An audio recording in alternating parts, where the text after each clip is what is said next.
Bueno, Ezequiel, arrancamos, si Sí, sí, te sí, sí, parece. ya está, se está comenzando a grabar de nuevo. Así que recordemos también quienes quieren hacer preguntas, la, la posibilidad esta de levantar la mano. El dispositivo que está abajo, donde está la lista de participantes a la derecha, permite levantar la mano y Sí. ver y que nosotros nos veamos en la lista de participantes. Les quiero pedir, por favor, a unos cuantos que están con sobrenombre, no sobrenombre en portugués, sino sobrenombre en castellano, como Gustavo, Alejandra, Alicia, Pato, que por favor se pongan con su nombre y apellido, porque si no, no vamos a poder hacerles los certificados. Así que bueno, empezamos con las preguntas, Emiliano. Sí, Hay una pregunta de Daniela Serra y una pregunta de Jenny Barra por ahora. Les voy bueno, a pedir, tanto a los que hacen la pregunta como a vos, que por favor la pregunta sea concisa y la respuesta sea concisa, así le damos la oportunidad a todos los que se animan, porque hay que animarse a preguntar en esta charla, para que todos puedan participar. Así que Daniela Serra, estás desmuteada, adelante.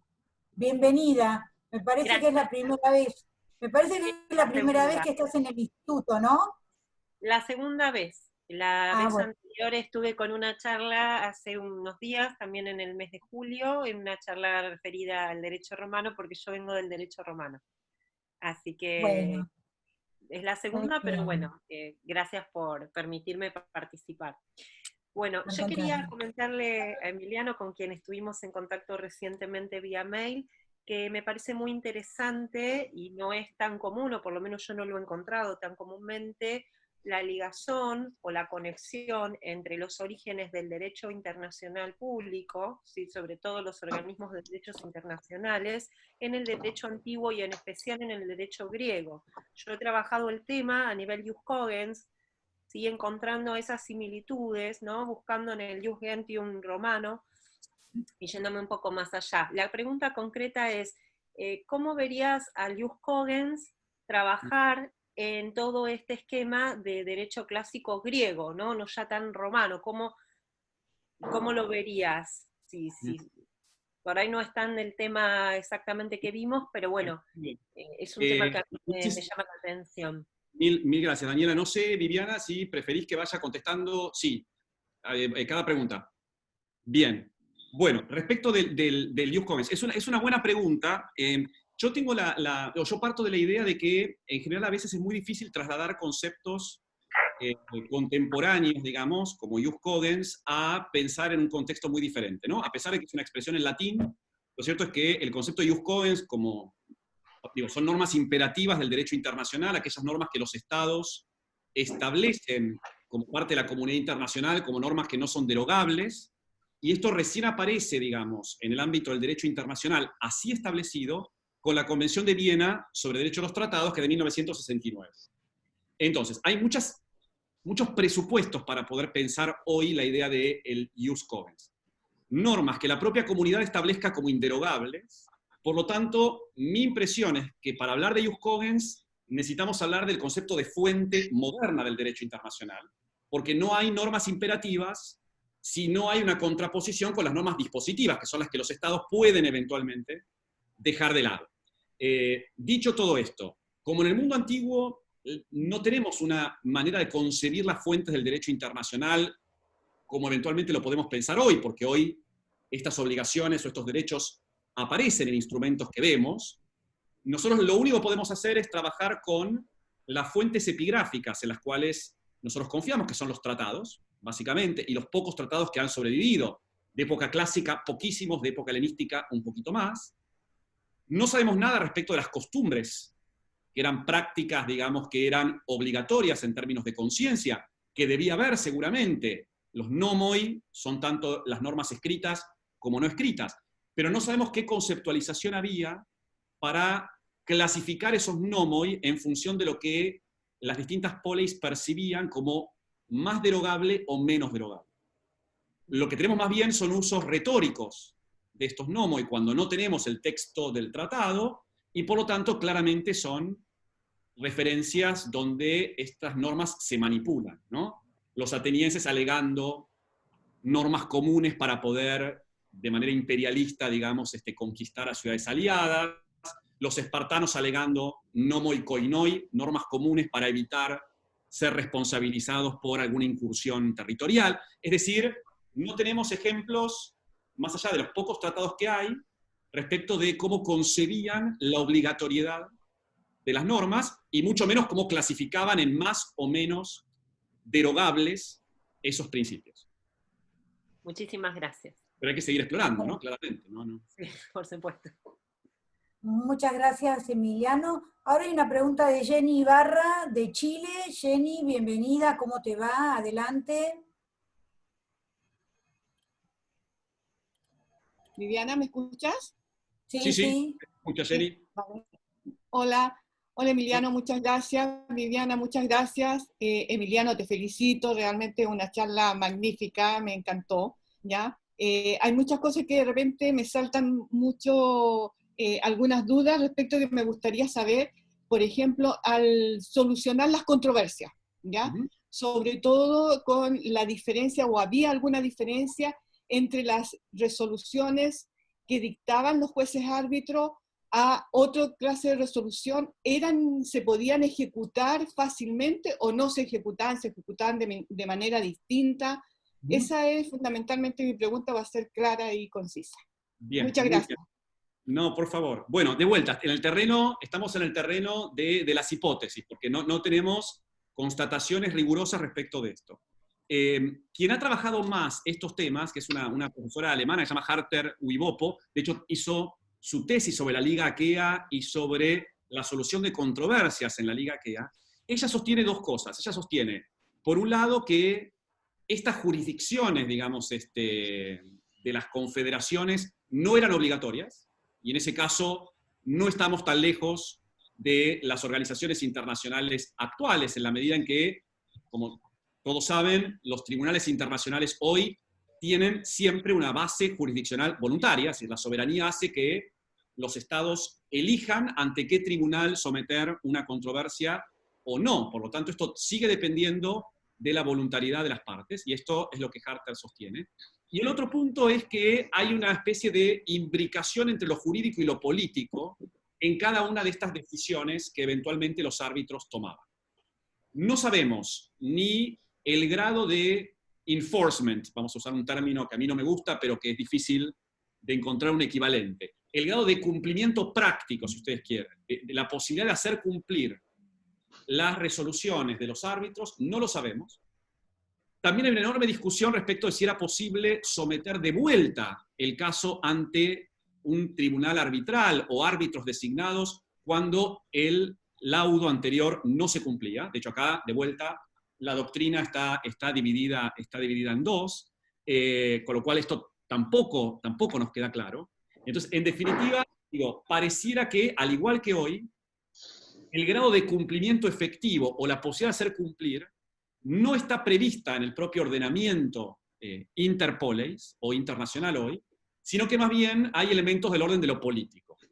Es decir, siguiendo esta idea de que lo jurídico, lo político, lo religioso, lo económico en el mundo antiguo claramente no están tan escindidos, de hecho es muy difícil trazar una línea para identificar qué es jurídico y qué no, mi sensación es que el grado de cumplimiento de estos laudos dependía de la posibilidad de fijar nuevas alianzas políticas o eventualmente de resolver el modo en que a uno, particularmente en términos de prestigio regional, le convenía reaccionar frente a alguna de estas cosas. Sí sabemos, y es lo último que digo, así no me extiendo mucho, sí sabemos que, y de hecho en algunos ejemplos que mencioné aparecía, que en muchos casos una de las partes en una controversia, dado que hay regiones, por ejemplo, en una controversia territorial que no fueron zanjadas por algún tribunal anterior, reabre una disputa y convoca a nuevos árbitros. Esto lo sabemos.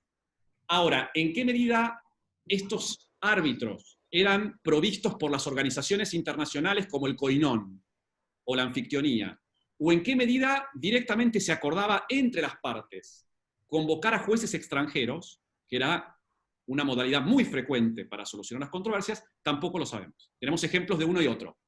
¿Era más eficaz cuando los árbitros eran elegidos por las propias partes que cuando se los imponía la liga o no? No lo sabemos porque, insisto, conocemos solo los laudos, conocemos solo algunas particularidades del procedimiento, pero nos quedamos siempre sin saber cómo efectivamente se llevaron a la práctica, en muchos casos, estos laudos. Bueno, muchas gracias, Emiliano. Ahora Leopoldo Godio. Hola, Leopoldo, bienvenido al instituto. Leopoldo de la Universidad de Buenos Aires. Adelante, tenés abierto el micrófono. ¿Qué tal? Gracias, Viviana. Bueno, una felicitación para el expositor por todo lo que he aprendido ahora en esta tarde. Un comentario a partir de la intervención de Daniela Serra. A ver, no hay dudas de que hay elementos de derecho internacional previo a la época clásica, ¿sí? Hay ejemplos de tratados internacionales, normas, y sobre todo, aunque incluso de prácticas que hoy no están codificadas en derecho internacional, como la inmunidad de los jefes de Estado, y que sin embargo aparecen en tradiciones orales griegas del siglo 8, 7 a.C. ¿Sí? Ya uno recuerda la Ilíada y sabe perfectamente que ahí hay inmunidad de jefe de Estado. Cuando iban Agamenón, Menelao y Ulises, o Odiseo según la tradición, a parlamentar con Príamo, iban desarmados sin protección y decían, somos reyes. O sea, no nos pueden hacer nada, tenemos inmunidad. O sea, lo dicen más o menos. No está así en la BCA, pero en la Ilíada, perdón. Y sin embargo hay reconocimiento de derecho internacional. Entonces, a mí me parece muy importante lo que se ha destacado en base a el desarrollo posterior, especialmente en solución de controversias, más que en la agrupación de las polis, ¿no? Así que quería hacer esa aclaración porque me parecía que el desarrollo realmente, incluso de bibliografía en la materia, es muy bueno, especialmente en el último tiempo, ¿sí? Así que me parece un gran tema y que creo que desde Argentina, como bien hace Emiliano, se tiene que trabajar más esto, y solamente ese comentario. Muchas gracias. Buenísimo. Sí, digo, es cierto que en las historias del derecho internacional hay temas que son temas que tradicionalmente han sido más fáciles de digerir, digamos, respecto de su pasado premoderno, ¿no? Digo, el tema de las inmunidades de los heraldos, las inmunidades de los representantes diplomáticos, es quizás uno de esos. A mí la sensación que me da, a veces, digamos, con los textos que, por ejemplo, frecuentemente, digamos, llevan a encontrar, digamos, esos antecedentes u orígenes en el mundo griego, es que precisamente por identificar casos tan concretos, uno pierde de vista la idea de que en realidad para el contexto griego clásico y helenístico, la protección de los heraldos forma parte de todo un entramado de normatividad internacional que va mucho más allá, digamos, de la inmunidad personal o la protección religiosa que eventualmente un delegado podía tener, ¿no? Entonces, me parece que lo que hay que hacer es como colocar, digamos, esos ejemplos que muchas veces se toman de manera aislada en un panorama, digamos, más de escenario global, donde uno lo que advierte es no solo que existen estas cosas, y acá me parece que es lo interesante, sino que estas normas que ya existen y que uno puede identificar en términos jurídicos, religiosos, políticos, etc., vienen acompañados, casi diría por el mismo precio, de una manipulación política que es muy moderna. Es decir, me parece que lo que la antigüedad demuestra no solo es que hay normas de este tenor, sino que son normas que resultan herramientas funcionales para el ejercicio de la política exterior. Entonces, si uno se queda con el hecho de que los heraldos tenían inmunidad porque eran religiosos, uno no advierte en qué medida uno podía aprovecharse de esa inmunidad precisamente para conseguir algún fin concreto. Y doy un ejemplo que tiene más que ver con el mundo romano.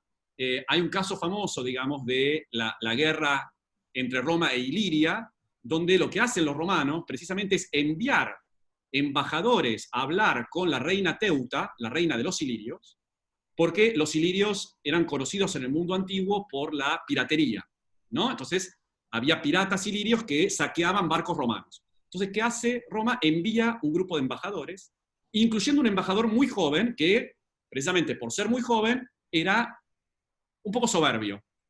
El embajador se sienta frente a la reina Teuta y la amenaza a la reina diciendo que cómo una mujer podía tener el coraje de proteger a piratas.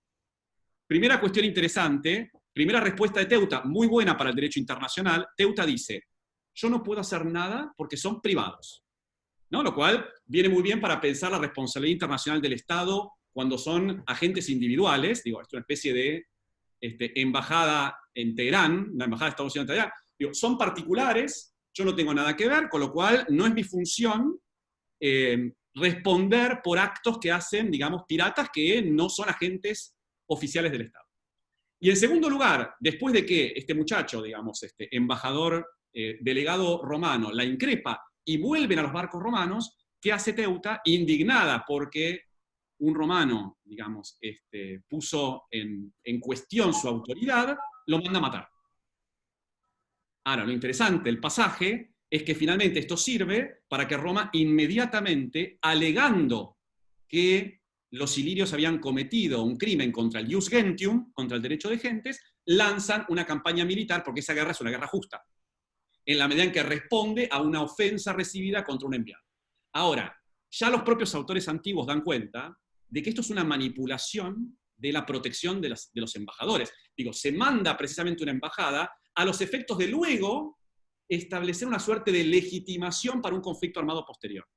Con lo cual no es tan sencillo decir, los embajadores eran inmunes. Los embajadores son inmunes y muchas veces estas entidades políticas del mundo antiguo se aprovechan de esta protección que tenían los heraldos y los legati, en el caso romano, para eventualmente utilizarlas en términos políticos, ¿no? Así que estos ejemplos parece que son interesantes y son muy modernos, a pesar de que los contextos son distintos. Iba a decir eso, ¿no? Cualquier semejanza con la realidad es pura casualidad. Totalmente. Bueno, hay una pregunta de Carmen Loza de España. Carmen, adelante.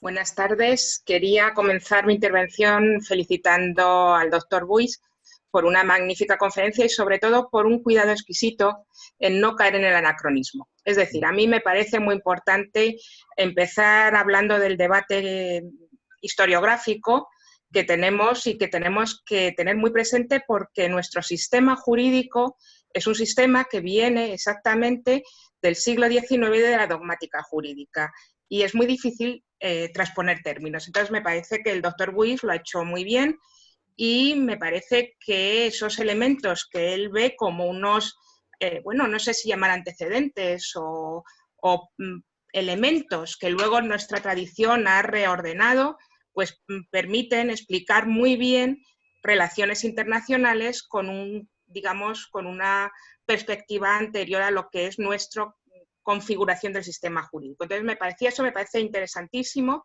me parece muy interesante caer en ese debate y me gustaría también, porque yo supongo que estará bastante familiarizado, y sugerirle que si es interesantísimo el mundo clásico, no puede dejar para esa maravillosa arqueología jurídica de ver y de trabajar sobre la escuela del derecho salmantina de los siglos XVI y XVII.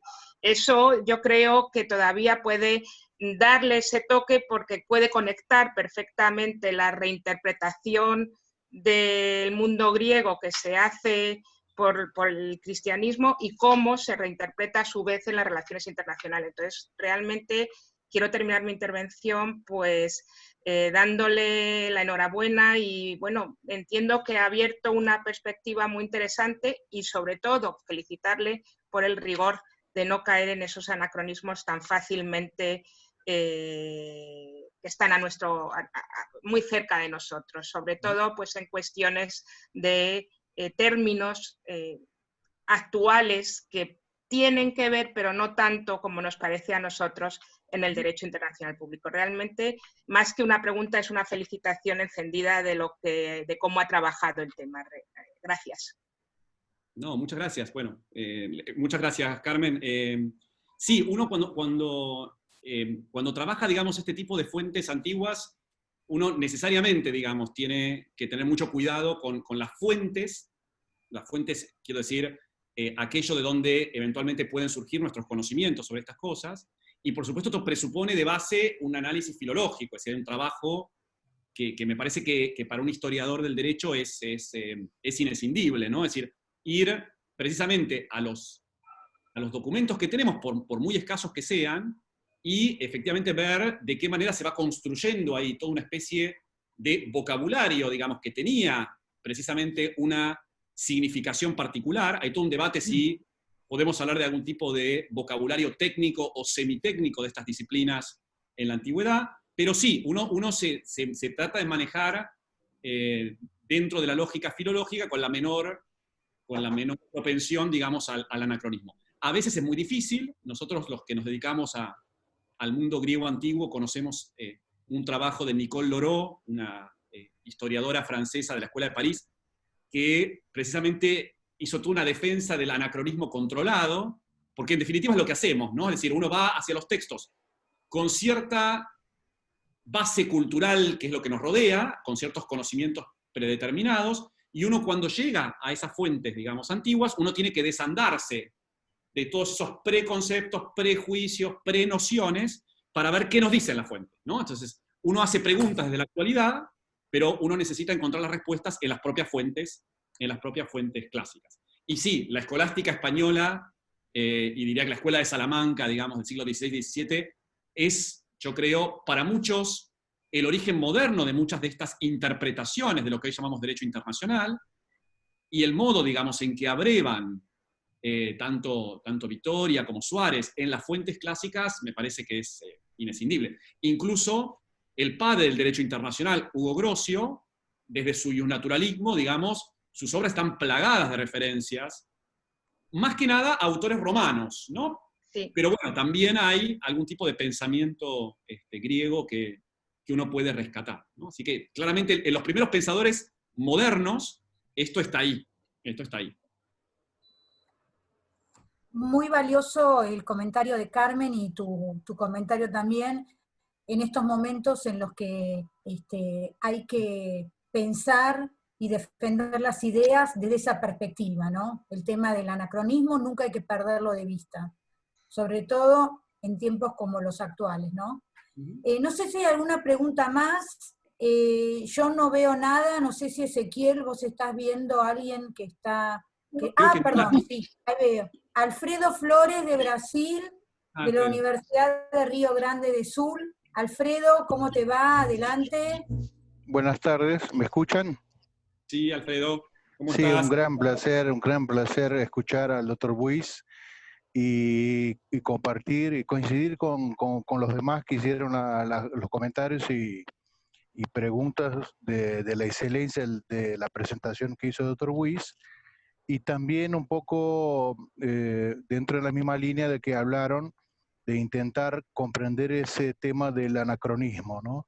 Una cosa que estaba pensando, porque algunas cosas ya hemos visto del doctor Emiliano y que nos parece muy, muy bien, y yo veo lo interesante desde una otra perspectiva, de un país vecino, de que lo que era la producción sobre el estudio de la Grecia antigua en perspectiva jurídica o político-jurídica, que venía de Argentina, circulaba entre nosotros más una noción que tal vez, Emiliano, ¿te acordás?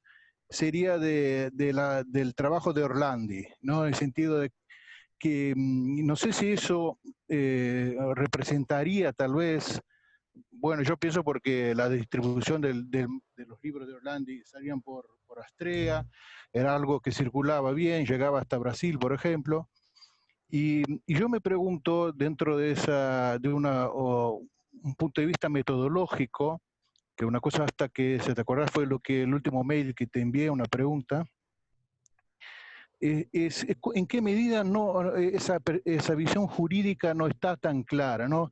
¿Sería eso tal vez el resultado de que hubiese una centralización que venía de la tradición, una centralización en las obras de Aristóteles? Entonces, bueno, el impacto de la versión del British Museum que sale de la Constitución, del debate sobre la autoría en fines del 19, y el papel de la Boulez, y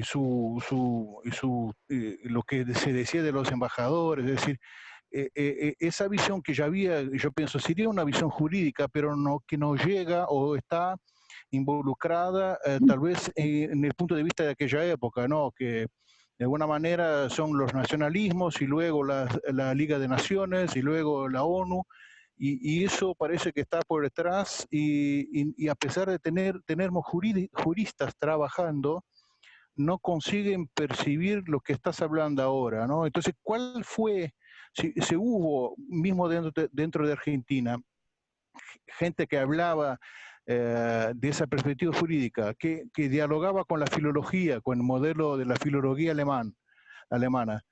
¿Por qué razón fue el estatalismo, como la doctora Carmen habló, fue esa visión dogmática que impidió que se viese con mayor claridad el tema? Esa sería la pregunta. Gracias. No, por favor. Bueno, varias cosas. Gracias, Alfredo. Dos cosas. Uno, a ver, los estudios sobre derecho internacional en el mundo antiguo, abarcando Grecia y Roma, han tenido, digamos, en la historiografía argentina el derecho internacional algunos hitos. Yo acá lo veo a Leopoldo. Leopoldo acaba de publicar un libro sobre los Ruiz Moreno. Isidoro Ruiz Moreno, de hecho, publicó en la década del 40 un texto en la Facultad de Derecho de la Universidad de Buenos Aires sobre el derecho internacional antes de la era cristiana. Un texto muy interesante, muy poco conocido, de hecho.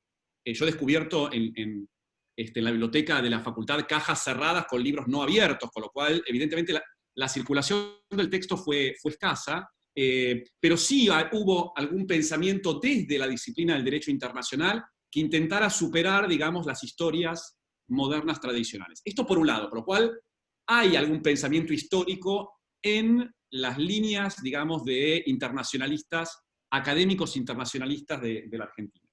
El otro punto con el derecho griego, y acá no solo el derecho internacional en Grecia, sino el derecho griego antiguo, que es también la segunda parte de tu pregunta, tiene que ver, me parece, con un fenómeno que no es solo argentino, que es un fenómeno internacional, que es que durante mucho tiempo la mirada jurídica sobre la antigüedad tuvo una fuerte base romanística. Es decir, los primeros que se dedicaron a pensar la justicia en Grecia eran historiadores o expertos en derecho romano que, junto con el pensamiento sobre Roma, avanzaron a pensar qué ocurría en Atenas. Por lo tanto, las fuentes a las cuales recurrieron para pensar el mundo griego eran fuentes, diría, arbitrariamente elegidas, ¿no? Y ahí sí, por ejemplo, Aristóteles con la Constitución de los atenienses fue una fuente privilegiada, a veces por ahí la oratoria, dado que autores como Cicerón se han basado en gran medida en autores áticos como Demóstenes o como Lisias o como Isócrates. Es decir, ha sido una selección muy discrecional de la mirada griega respecto de la justicia, de las leyes, y por lo tanto mi impresión es de que históricamente hemos tendido a ver en el derecho romano una casuística muy pragmática del derecho, incluso en términos de codificación normativa, mientras que en el mundo griego nos ha quedado la idea de que en todo caso tenemos ciertos valores filosóficos de lo que implica la justicia y de lo que implica lo justo y eventualmente el valor de la ley en el contexto ateniense. Y digo ateniense porque en un 95% las fuentes que tenemos del mundo griego son de Atenas, ¿no? De Atenas clásicas, siglos V y IV a.C. Entonces recién, diría que en los últimos 20 o 30 años, se ha comenzado como a desprender los estudios de derecho griego de aquellos estudios que lo trabajan desde el derecho romano. Y eso es un poquito más, quizás 40 años.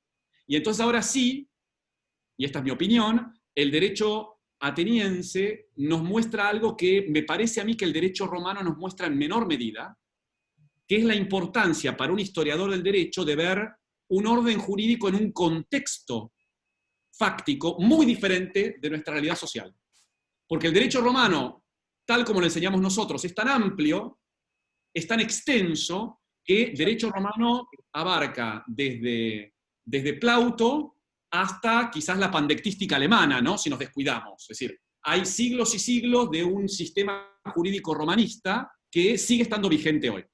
Entonces, mi problema con esta mirada del derecho es que esta mirada del derecho precisamente no solo es anacrónica, sino que además es ahistórica. El derecho romano se ha convertido en una disciplina vigente en todo tiempo y en todo lugar, y esto me parece que ha hecho que esta particularidad histórica de un orden jurídico haya sido dejado de lado. Entonces, quizás el derecho griego nos permite reconciliarnos con el hecho de pensar al derecho como un producto histórico de un momento determinado, ¿no? Y entonces esto sí nos permite pensar por qué el derecho ateniense dice lo que dice en un contexto como la sociedad ática del siglo V o IV a.C.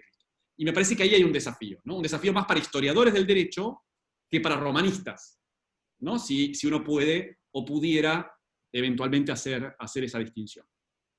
Pero gracias, Alfredo, Bueno, por la idea. una última pregunta muy cortita y una respuesta muy cortita, así nos podemos despedir, de Milagros Bayo. Milagros, adelante. Viviana, hay también una pregunta cortita de Mónica Villagra, que no levantó la mano, pero lo puso en el chat. Bueno, entonces todo cortito, así podemos despedirnos. Adelante, Milagros. Un gusto y buenas tardes a todos. Si bien no tengo una pregunta compleja, porque quizás no estoy muy familiarizada con la cultura clásica helenística, es una pregunta simple. Una consulta y una pregunta. La consulta sería, usted anteriormente mencionó 3 tipos de asociaciones de carácter políticos, militares y religiosos. Si bien había mencionado los religiosos, que era la Liga de Delfos, anfictiónica, y la Liga de Koinon, que era la política, no había mencionado la militar, y quisiera saber si tendría algún ejemplo. Y la pregunta sería, si bien estas asociaciones tuvieron un poder característico jurídico en su momento, quisiera saber si lo puede relacionar con las organizaciones internacionales actuales y si pueden seguir, y si siguen manteniendo la misma estructura o conserva la misma estructura en el armado de los tratados y los vínculos internacionales. Muchísimas gracias y bueno. Muy breve. Precisamente no hablé de las simagiae, de los tratados de carácter militar, por 2 motivos. Uno, porque el mundo griego clásico está lleno de simagiae, porque son menos duraderas que estas agrupaciones religiosas o políticas, son alianzas estratégicas, geopolíticas, incluso que van cambiando en función de las alianzas dentro de un conflicto armado, y ahí quizás el ejemplo más claro para que veas la enorme cantidad de simagiae que se produce en el periodo, digamos, de la guerra del Peloponeso, es leer Tucídides, ¿no? Tucídides constantemente hace referencia a cómo, en virtud de las distintas alianzas que se van produciendo, van suscribiendo simagiae diferentes en función de la Liga del Peloponeso por un lado y la Liga de Delos por el otro. Así que ahí hay muchos ejemplos. No los mencioné porque generalmente las simagiae no construyen órganos internos como sí lo puede construir una organización regional como una anfictionía o eventualmente un koinon o una sympoliteia. Y respecto de la segunda pregunta, sí, la idea es que desde el punto de vista estructural no hay mucha diferencia respecto de la conceptualización de las organizaciones internacionales hoy, en el sentido de ciertos órganos más participativos, como una asamblea, ciertos órganos quizás más ejecutivos, como un pequeño consejo que toma decisiones más específicas de acción, y esto puede venir acompañado de algún órgano jurisdiccional, como aquel que permite, por ejemplo, solucionar controversias entre las partes. Así que en términos de estructura, no estamos tan lejos. Yo no iría mucho más allá con las semejanzas, precisamente para no hacer esto anacrónico, ¿no? Pero desde el punto de vista del modo en que se concibe, no creo que uno pueda considerar que son radicalmente distintas. Mónica, cortita tu pregunta, que nos quedan 3 minutos. Lo hago muy rapidito. Bueno, brillante la exposición de Emiliano. Y lo que quería era saber si nos han llegado las fórmulas de juramento de las anfictionías, si hay invocación de pistis, si es semejante a el foedus romano, el foedus aecum, o bueno, así te lo hago cortito. No, a ver, sí nos han llegado muchos juramentos. Acá el que ha trabajado mucho los temas de los juramentos, no solo juramentos en términos de tratados o de ocasiones jurídicas, sino incluso juramentos en otros órdenes sociales, es Sommerstein.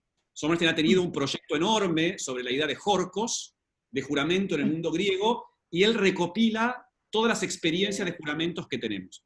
En el ámbito internacional hay muy pocos juramentos que tenemos epigráficos.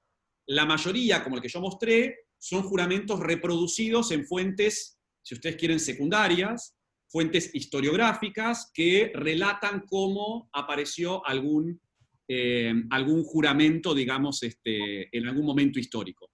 Pero las fuentes directas de los juramentos son pocas y son escasas. De los que tenemos, sí hay una referencia directa, primero, a aquellos dioses que están generalmente involucrados, por los cuales uno jura. En el caso de las anfictionías esto es claro porque hay un santuario común, ¿no? Entonces es lógico, por ejemplo, que en la anfictionía délfica aparezcan referencias claramente a los dioses involucrados, ¿no? Apolo y Demeter. Pero cada agrupación religiosa evidentemente debía de tener sus propios juramentos, ¿no? De hecho, cada disciplina social en el mundo griego tenía sus propios juramentos, y digo esto nada más para terminar, a tal punto que muchos autores, y menciono solo a un autor austríaco, Gerhard Thür, sostiene que el derecho griego antiguo es un derecho fundado más en juramentos que en normas sustanciales como las que tenemos hoy. Es decir, cuando uno prometía algo, lo hacía juramentando que iba a cumplir, y esto, por lo menos en la mirada de Thür, equivaldría a lo que luego va a ser la idea de contrato, ¿no? Pero originalmente la formulación solemne de las obligaciones era a partir de un jorcos o un juramento. Bueno, muchísimas gracias, Emiliano. Yo te despido, te agradezco muchísimo, y ahora, Ezequiel, hacemos el cierre cortito. Sí, muy cortito porque tenemos exactamente 75 segundos, lo cual, quiero hacer la aclaración, no es que no me haya interesado, voy a tener que ser muy breve. Brillante, Emiliano, uniendo erudición, sagacidad, carácter didáctico. Y yo después te voy a mandar un mail en particular, pero hay dos grandes cuestiones estimulantes en tu presentación que han salido a relucir acá. Una es la de repensar la historia del derecho internacional público. O sea, una mirada heterodoxa, sanamente heterodoxa, que a mí me encantaría que al margen de tu preocupación por lo griego también lo puedas comandar desde el instituto. Y la otra es la de los anacronismos y de la forma de leer y trabajar en las fuentes histórico-jurídicas. Yo te voy a escribir un mail, te felicito y le pido a todos los presentes que le demos un aplauso a Emiliano. Gracias a ustedes. Nos volvemos a encontrar en próximas actividades. El tiempo se